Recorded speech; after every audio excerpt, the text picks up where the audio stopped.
नमस्कार दोस्तों, मैं हूं निरंजन श्रीवास्तव जी। आप सभी को यूट्यूब चैनल पर स्वागत करता हूं। और आज यह मेरा यूट्यूब पर पहला वीडियो है और अच्छा लगे तो प्लीज इस वीडियो को लाइक, शेयर और सब्सक्राइब करना नहीं भूलिएगा मेरे प्यारे भाइयों एवं बहनों। और आज किस वीडियो में हम बात करेंगे अभाज्य संख्या और भाज्य संख्या का धासु कंसेप्ट, और पार्ट 1 रहेगा। इसमें केवल और केवल हम लोग थ्योरी का बात करेंगे और पार्ट 2 देखना ना भूले। पार्ट 2 में हम इसका ऑब्जेक्टिव लेकर आएंगे प्यारे दोस्तों। तो चलिए बात करते हैं आज इस वीडियो में अभाज्य संख्या। अभाज्य संख्या, देखिए संख्या शॉर्टकट में लिख रहे हैं, ठीक है। अभाज्य संख्या का और नाम होता है, आपको जानना बहुत जरूरी है। ज्यादातर आदमी को जो है अभाज्य संख्या ही याद रहता है और रूट संख्या नहीं मालूम रहता है, असंयुक्त संख्या नहीं मालूम रहता। तो अगर आपको नहीं मालूम है तो अभाज्य संख्या भी मालूम रहने पर कोई फायदा नहीं है, क्योंकि भाई परीक्षा में आप तो रटे हैं सबसे छोटी अभाज्य संख्या 2 है। अब परीक्षा में आ गया सबसे छोटी रूट संख्या कौन है, तो वहां माइंड जो है ना हैंग कर जाता है कि भैया रूट संख्या तो हम पढ़े नहीं किए हैं, लेकिन आप तो पढ़े हैं। बस खाली शब्द का उसका मतलब अन्य नाम नहीं आपको पता, इसके वजह से आपको मालूम रहते भी हुए भी आप आंसर जो है गलत कर देंगे। तो चलिए इसका नाम और क्या क्या हो सकता है। अभाज्य संख्या, रूढ़ संख्या, कौन संख्या, रूढ़ संख्या, और क्या नाम है इसका, असंयुक्त संख्या। असंयुक्त संख्या, हिंदी थोड़ा कमजोर है भैया, ध्यान दीजिएगा। अभाज्य संख्या, रूढ़ संख्या, असंयुक्त संख्या, और इंग्लिश में इसे कहते हैं प्यारे मित्रों prime number. Prime number, okay. अभाज्य संख्या, रूढ़ संख्या, असंयुक्त संख्या, और इंग्लिश में क्या बोलते हैं इसे, प्राइम नंबर। तो ये सब एक ही है। कोई पूछे आपसे अभाज्य संख्या, कोई पूछे रूट संख्या, कोई पूछे असंयुक्त संख्या, या कोई पूछे प्राइम नंबर, तो सब एक ही है। बस देखने में लिखावट अलग अलग है, लेकिन चीज वही है प्यारे मित्रों। तो अब हम बात करते हैं इसका परिभाषा, ठीक। वैसी संख्या जिसका केवल और केवल 2 गुणनखंड, वैसी संख्या जिसका केवल और केवल 2 गुणनखंड होता है उसे अभाज्य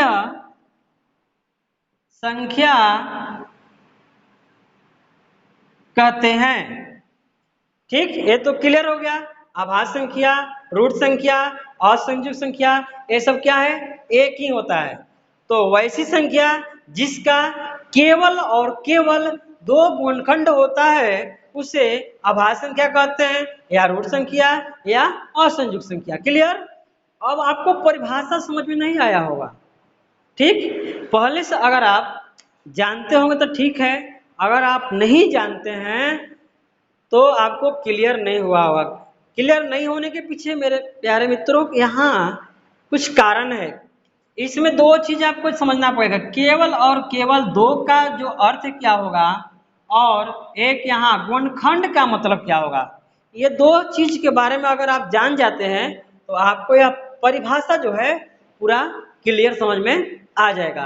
केवल और केवल 2 का मतलब क्या होगा, केवल और केवल 2, या केवल और केवल 1, या केवल और केवल 5, ये सब।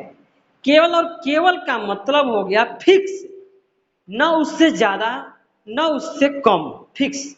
केवल और केवल 2 का मतलब केवल 2, न 2 से ज्यादा न 2 से कम, फिक्स हो गया।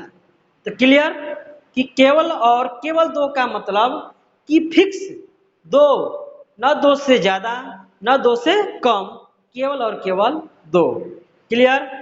गुणनखंड का मतलब समझना है, यही मेन है आपको समझना। अगर ये शब्द का मतलब आपको समझ में आ गया तो आपको यह परिभाषा एकदम क्लियर समझ में आ जाएगा और आपको याद भी नहीं करना पड़ेगा। तो गुणनखंड का एक और नाम होता है जिसको अपवर्तक बोलते हैं, अपवर्तक। ओके, और इंग्लिश में इसे फैक्टर बोलते हैं। क्लियर। गुणनखंड का दूसरा नाम क्या है? अपवर्तक, और इसको इंग्लिश में क्या बोलते हैं? फैक्टर। क्लियर। तो केवल और केवल 2 का मतलब हम समझ गए कि केवल और केवल 2 का मतलब फिक्स 2, ना 2 से ज्यादा ना 2 से कम। अब हम समझते हैं गुणनखंड या अपवर्तक का मतलब। तो यहां ध्यान दीजिएगा, गुणनखंड का मतलब होता है मेरे प्यारे मित्रों, यहां लिख दे रहे हैं, गुणनखंड का मतलब, गुणनखंड का मतलब होता है उस संख्या को काटने वाली संख्या। ध्यान दीजिएगा, गुणनखंड का मतलब उस संख्या को काटने वाली संख्या। अभी नहीं समझ में आ रहा है, अब समझ में आएगा। जैसे 1, 2, 3, 4, क्लियर, 5, 6, ये सब लिखे हैं। गुणनखंड का मतलब अगर आपसे पूछा जाए कि 1 का गुणनखंड क्या होगा, तो बस दिमाग में रखिए कि 1 किससे किससे कट सकता है। तो 1 केवल और केवल 1 से ही कटेगा। तो 1 जिससे जिसे कटा, यानी 1 किससे किससे कटेगा? केवल और केवल 1 से ही कटेगा। तो 1 का गुणनखंड 1 हुआ। अब 2 का गुणनखंड पूछा जाए तो 2 किससे किससे कटेगा? तो 2 सबसे पहले 1 से कटेगा, और 1 के बाद किससे कटेगा? स्वयं से, यानी अपने से 2 से कटेगा। और कोई नंबर नहीं है जो 2 को विभाजित करते पूर्णतः नहीं है। तो यह गुणनखंड हुआ, 2 का गुणनखंड हुआ 1 और 2। 3 का गुणनखंड पूछा जाए तो 1 से कटेगा और 3 से।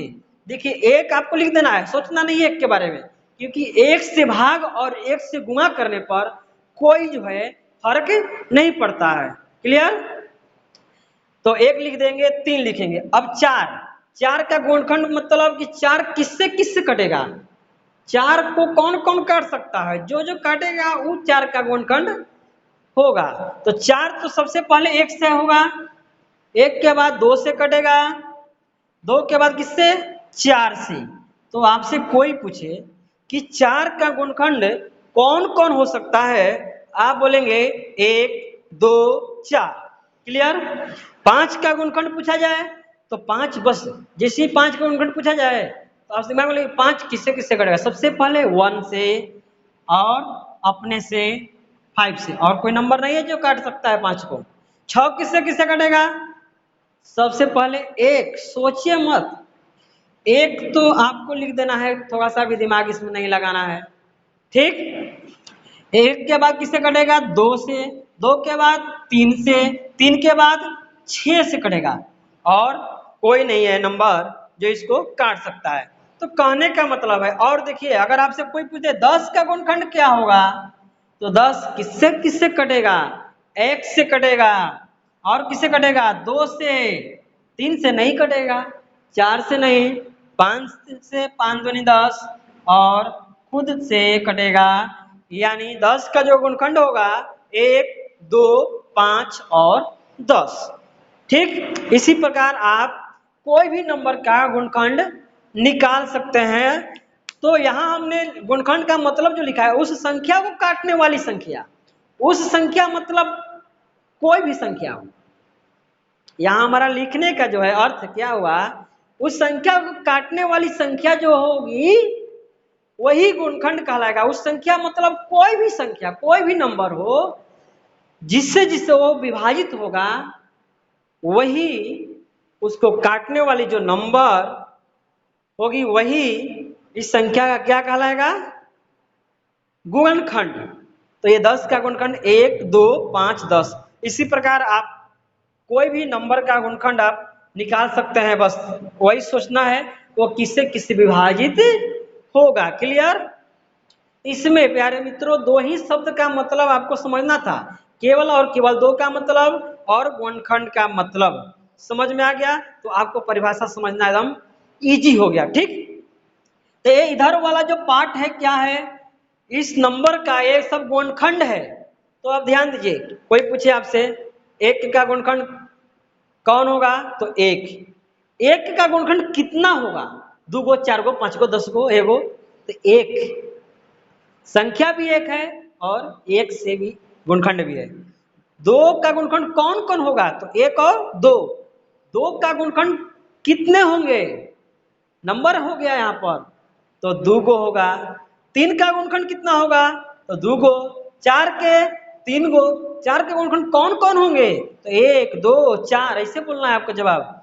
5 का गुणनखंड कितने होंगे, तो 2 1 और 5। 6 के गुणनखंड कौन होंगे, कौन कौन होंगे, तो 1 2 3 6। 6 के गुणनखंड कितने होंगे, तो 4 1 2 3 4। यानी दो तरह से आपसे क्वेश्चन यहाँ पूछा जा सकता है। ओके, तो क्लियर हो गया। अब समझ में आएगा आपको परिभाषा। वैसी संख्या जिसका केवल और केवल दो गुणनखंड होता है उसे अभाज्य संख्या कहते हैं। यानी इसका गुणनखंड की संख्या 1 है तो यह अभाज्य संख्या नहीं है। क्यों, क्योंकि परिभाषा में कह रहा है कि जिसका गुणनखंड केवल और केवल 2 गो होगा, तो इसका तो 2 गो है नहीं, संख्या 1 है इसका गुणनखंड की संख्या, इसलिए एक अभाज्य संख्या नहीं है। दिमाग में सेट कर लीजिएगा। 2 अभाज्य संख्या है या नहीं, तो 2 अभाज्य संख्या है। क्यों है, क्योंकि परिभाषा को संतुष्ट कर रहा है। परिभाषा में बोला जा रहा है कि वैसी संख्या जिसका केवल और केवल दो गुणनखंड होता है उसे अभाज्य संख्या कहते हैं। तो प्यारे मित्रों यहाँ तो 2 का गुणनखंड जो है 2 ही है, इसलिए 2 अभाज्य संख्या है। 3 अभाज्य संख्या है या नहीं, तो 3 है, क्योंकि इसके गुणनखंड की संख्या 2 गो है। ठीक। 4 अभाज्य संख्या है या नहीं, तो 4 अभाज्य संख्या नहीं है, क्योंकि 2 से ज्यादा हो गया और यहाँ केवल और केवल लगा है, तो केवल और केवल 2 ही होना चाहिए, न 2 से कम न 2 से ज्यादा। तो यह परिभाषा को संतुष्ट नहीं कर रहा है, इसलिए 4 अभाज्य संख्या नहीं है। 5 अभाज्य संख्या है। क्यों, क्योंकि यह इसका दो गुणनखंड है केवल, इसलिए 5 अभाज्य संख्या है। 6 अभाज्य संख्या नहीं है, क्योंकि इसका जो गुणनखंड की संख्या है वो 2 से पार कर जा रहा है, हमको केवल 2 चाहिए, इसलिए 6 अभाज्य संख्या नहीं है, क्योंकि इसका गुणनखंड की संख्या 2 से अधिक हो जा रहा है। 2 से कम भी होता तो नहीं होता है, हमको कितना चाहिए, केवल 2। 6 कब अभाज्य संख्या होता है, जब 6 केवल 2 गो से कटता, लेकिन ये तो ज्यादा से कट रहा है, इसलिए 6 अभाज्य संख्या नहीं है। ठीक। अब हम बात करेंगे 7। तो 7 बताइए अभाज्य संख्या है या नहीं, तो 7 अभाज्य संख्या है, क्योंकि 7 1 और 7 से विभाजित होगा, तो इस 7 का गुणनखंड है ना एक साथ, तो इसका गुणनखंड की संख्या केवल और केवल 2 गो है, इसलिए यह अभाज्य संख्या है। 8 अभाज्य संख्या है या नहीं, तो देखिए 8 किससे किससे कट रहा है, 1 से कटेगा, 2 से कटेगा, और किससे कटेगा, 4 से कटेगा और 8 से कटेगा। और कोई नंबर है जो इसको पूरा पूरा काट सके, नहीं है। तो 8 का गुणनखंड जो है हुआ 1 2 4 और 8। तो यहाँ हम क्या देख रहे हैं, इसकी गुणनखंड की संख्या ज्यादा है, हमको कितना चाहिए, 2, इसलिए यह परिभाषा को संतुष्ट नहीं कर रहा है, इसलिए 8 अभाज्य संख्या नहीं है। 9 अभाज्य संख्या है, तो देखिए 1 से 9 कटेगा, 3 से और 9 से, ये भी इसका भी गुणनखंड की संख्या 3 हो जा रहा है, तो यह भी अभाज्य संख्या नहीं है। 10 देखिए 10 में 4 गुणखंड है, 10 का 4 गुणखंड है, इसलिए 10 भी अभाज्य संख्या नहीं है। 11 एक और 11 से विभाजित होता है तो 11 अभाज्य संख्या है, क्योंकि इसका गुणखंड की संख्या केवल और केवल 2 गो है। ओके, तो प्यारे मित्रों, आई होप, मैं आशा करता हूं कि आप लोगों को अभाज्य संख्या का परिभाषा जो है समझ में आ गया होगा। ओके, अब मैं कुछ आपको अभी आपको हम बताएंगे, पूरा बहुत चीज बताना है, बने रहिए वीडियो में। अब आपको करना क्या है,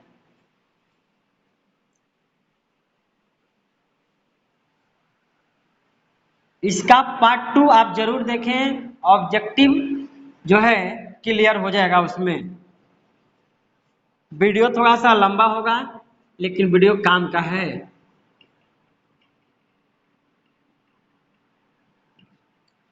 ओके, अब देखिए 2 3 5 7 11 13 17 19 23 डॉट डॉट डॉट डॉट, ये सब जो है ना अभाज्य संख्या का उदाहरण हो गया आपका। 2 3 5 7 11 13 17 19 23, क्योंकि ये सब का नंबर का जो है गुणनखंड की संख्या केवल और केवल 2 होगा। तो यहां से क्वेश्चन देखिए तैयार होता है कि सबसे छोटी अभाज्य संख्या कौन है। तो हमारा अभाज्य संख्या आपको हम बता दिए कि एक जो है अभाज्य संख्या नहीं है, क्योंकि इसका गुणनखंड की संख्या हम लोग देखें एक था केवल, इसलिए यह फेल है।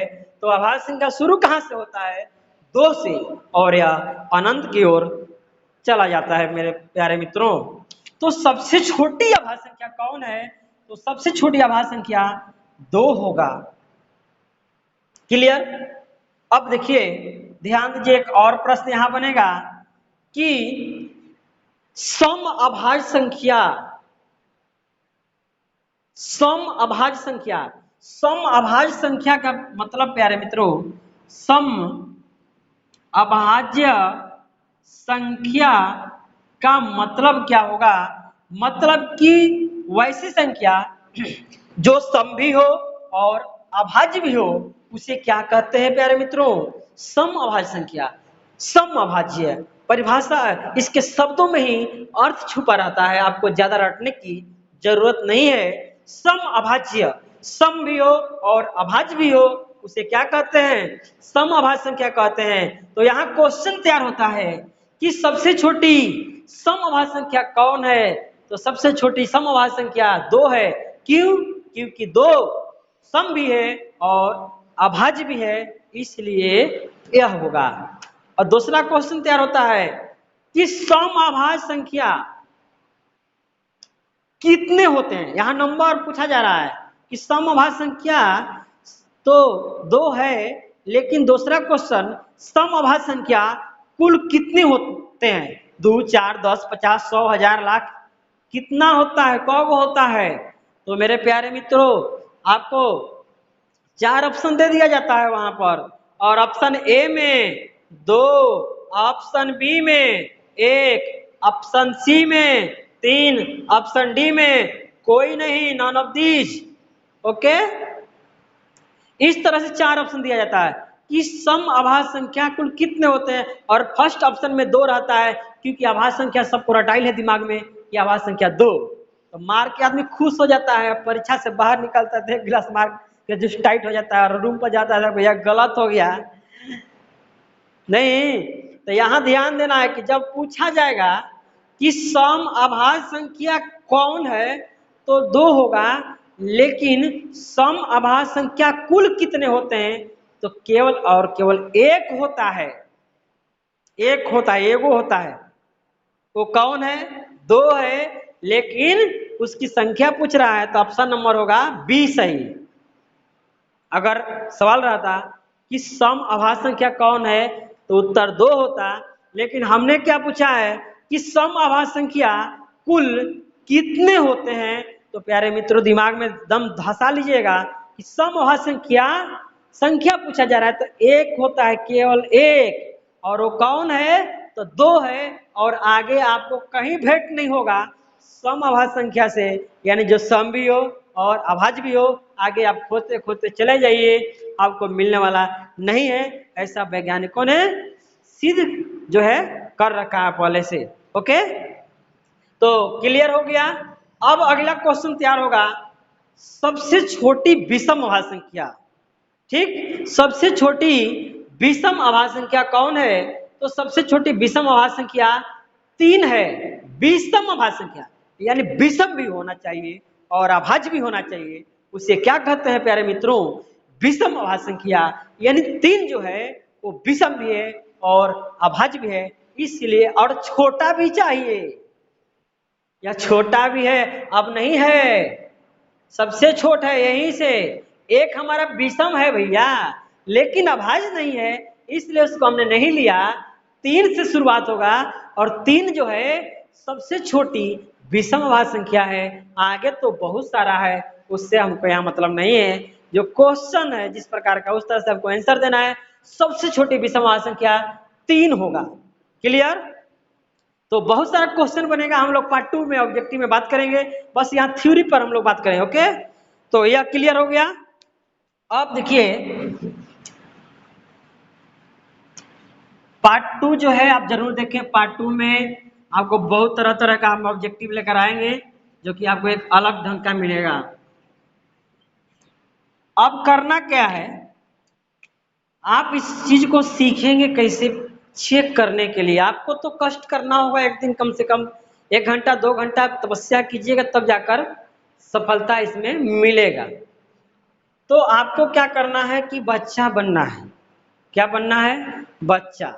हम जानते हैं कि आप चच्चा है, कितने बच्चों का जो है चच्चा है, तो ठीक है, कोई दिक्कत नहीं, लेकिन सीखने के लिए मेरे प्यारे मित्रों आपको बच्चा बनना पड़ता है।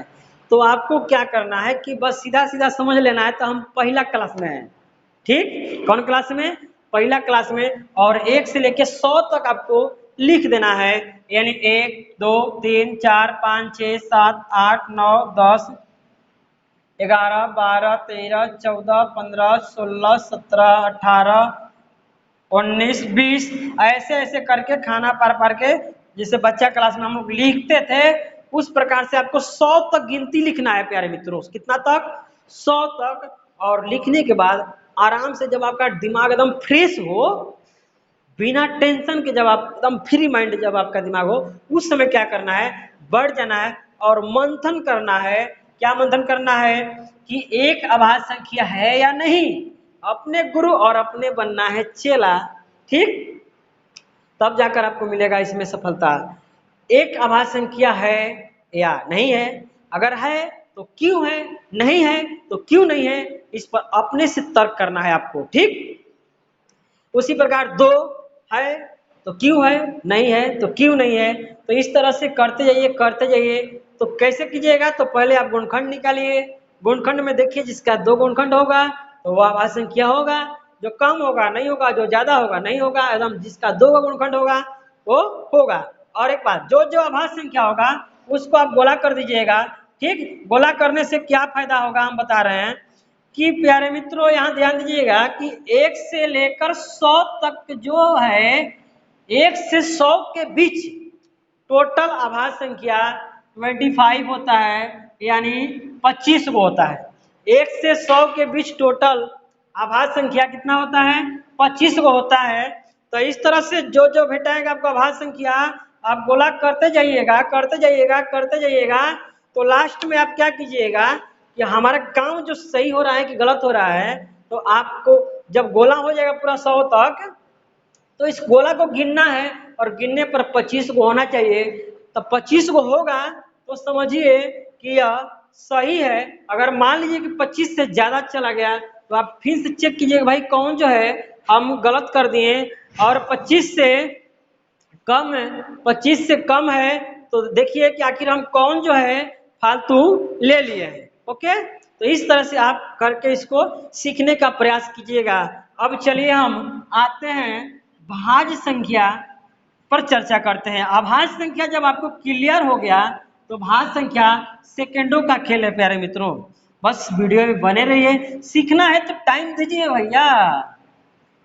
भागते इतना लंबा वीडियो हो गया, कौन देखेगा, लगता है कि भैया आपको जाना है घास काटने। अरे पढ़ने के लिए जब जन्मे ले लिए हैं तो पढ़िए ना मन से। 10 मिनट बेसिक पढ़ लीजिएगा तो कहाँ हो जाएगा। 1 घंटा आदमी क्लास में बैठता है, 40 मिनट का वीडियो नहीं देख सकते हैं तो क्या देख सकते हैं। तो चलिए अब हम बात करते हैं कौन संख्या, भाज्य संख्या। और भाज्य संख्या का भी अन्य नाम होता है, बोलते हैं इसको संयुक्त संख्या और बोलते हैं इसको यौगिक संख्या। ओके, यौगिक संख्या। और इसको इंग्लिश में हम बोलते हैं कंपोजिट नंबर। कौन नंबर? Composite number. यानी ध्यान देना, आपको जो नाम है उस नाम को आपको मेमोरी में सेट कर लेना है, ठीक। भाज्य संख्या, संयुक्त संख्या, यौगिक संख्या, इंग्लिश में इसे कहते हैं कंपोजिट नंबर। यानी ये भाज्य संख्या जिस प्रकार से हम लोग देखें अभाज्य संख्या में कि अभाज्य संख्या, रूट संख्या और असंयुक्त संख्या सब एक ही है, तो उसी प्रकार यहाँ भी भाज्य संख्या बोलिए या संयुक्त संख्या बोलिए या यौगिक संख्या बोलिए या कंपोजिट नंबर बोलिए, ये सब एक ही है। जिस प्रकार एक व्यक्ति का नाम 2-4 नाम होता है, तो उसी तरह यहाँ भी हम लोग देख रहे हैं, वही बात है यहाँ पर। तो आपसे कोई भी पूछे भाज्य संख्या या कोई पूछे संयुक्त संख्या या कोई पूछे यौगिक संख्या या कंपोजिट नंबर, तो सब समझिएगा वही बात है। तो बस आप परिभाषा यहाँ दे रहे हैं हम कि वैसी संख्या जिसका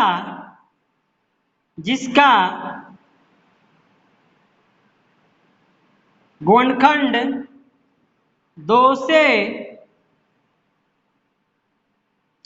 अधिक होता है उसे भाज्य संख्या कहते हैं प्यारे मित्रों। तो गुणनखंड का मतलब तो आप अभाज्य संख्या में ही समझ गए, तो वही यहाँ चीज है। वैसी संख्या जिसका गुणनखंड 2 से अधिक होता है उसे भाज्य संख्या कहते हैं। यानी यहाँ लिखे 1 2 3 4 5 6 ओके 7 8 9 10 11 12, ठीक। तो 1 का गुणनखंड 1 होगा, 2 का 1 2 होगा, 3 का 1 3 होगा, 4 का 1 2 और 4 होगा, 5 का 1 5 होगा, 6 हो जाएगा 1 2 3 6, 7 का 1 7, 8 का 1 होगा, 2 होगा, 4 होगा, 8 होगा, 9 का 1 3 9, 10 का हो जाएगा 1 2 5 10, 11 का 1 और 11 12 का 1 2 3 4 6 और 12, तो ये सब गुणनखंड है। तो कह रहा है कि वैसी संख्या जिसका गुणनखंड 2 से अधिक हो। देखिए प्यारे मित्रों, यहाँ 2 से अधिक का मतलब हुआ 2 से ज्यादा, 2 नहीं 2 से ज्यादा। क्या होना चाहिए? गुणनखंड। तो एक तो क्लियर है कि यह, तो पहले देखें कि यह अभाज्य भी नहीं है और यह भाज्य भी नहीं है, तो एक न अभाज्य है और न भाज्य है। अब 2 भी भाज्य संख्या नहीं है क्योंकि 2 का गुणनखंड केवल और केवल 2 है। 3 भी भाज्य संख्या नहीं है क्योंकि इसका गुणनखंड 2 है। और यहाँ परिभाषा में क्या करे मेरे प्यारे मित्रों, 2 से अधिक होना चाहिए और यहाँ 2 है, तो ये सब भाज्य संख्या नहीं है। 4 भाज्य संख्या है, 4 भाज्य संख्या है क्योंकि 4 का गुणनखंड 2 से अधिक है। 3 है तो 3 2 से अधिक है, इसलिए 4 भाज्य संख्या है। 5 भाज्य संख्या नहीं है क्योंकि गुणनखंड 2 है। 6 भाज्य संख्या है क्योंकि 2 से गुणनखंड अधिक है, 4 हो गया।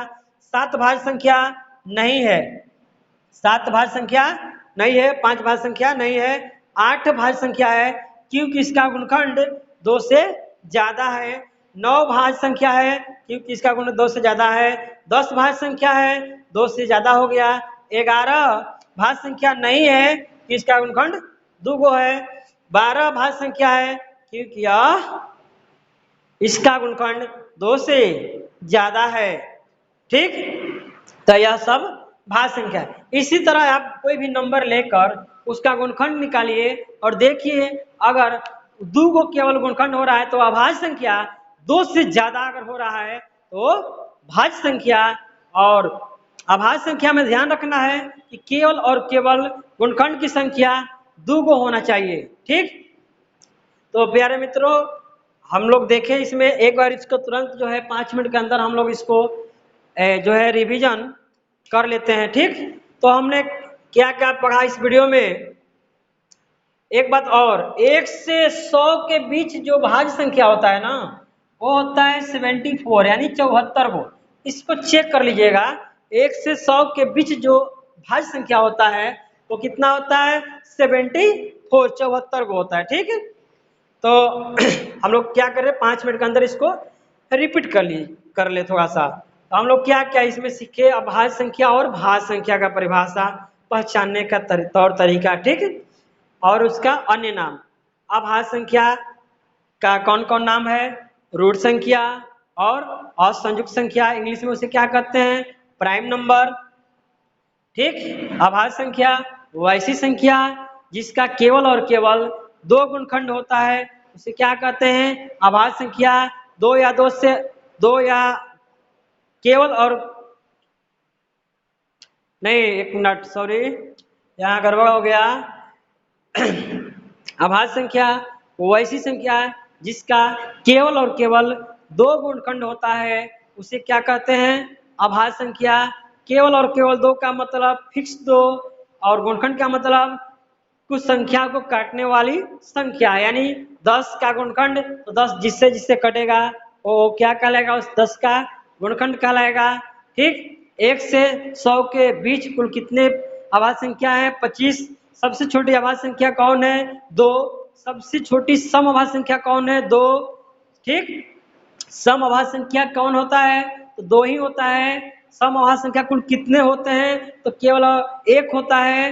ठीक, उसके बाद में सबसे छोटी विषम अभाज्य संख्या कौन है, तो सबसे छोटी विषम अभाज्य संख्या 3 है। ठीक, और उसके बाद में भाज्य संख्या में एक बात और देखिए, ऑब्जेक्टिव में तो हम सब बात करेंगे ही, सबसे छोटी भाज्य संख्या जो होता है 4 होता है। क्लियर, सबसे छोटी भाज्य संख्या 4 होता है, इससे पहले भाज्य संख्या नहीं है। ओके, बहुत सारा प्यारे मित्रों हम ऑब्जेक्टिव करीब 20-22 क्वेश्चन हमने तैयार किया है आपको केवल और केवल भाज्य और अभाज्य संख्या से संबंधित। ठीक, तो यह YouTube पर मेरा पहला वीडियो है और मैं करीब 10 से 15 वीडियो आपको, यह मेरा डेमो है, 10 से 15 वीडियो आपको मिलेगा लगातार। उसके बाद हम 10th क्लास का सिलेबस चालू कर देंगे हम। ठीक, और पूरा सिलेबस हम आपको पढ़ाएंगे, समय पर कोर्स कंप्लीट कराएंगे और 1 रुपया नहीं लेंगे, मैं आपसे वादा करता हूँ। ठीक, और आपको यह मेरा वीडियो अच्छा लगे तो इस वीडियो को लाइक कीजिएगा और अपने दोस्तों को जरूर शेयर कीजिएगा। ठीक, और चैनल पर पहली बार आए होंगे तो इस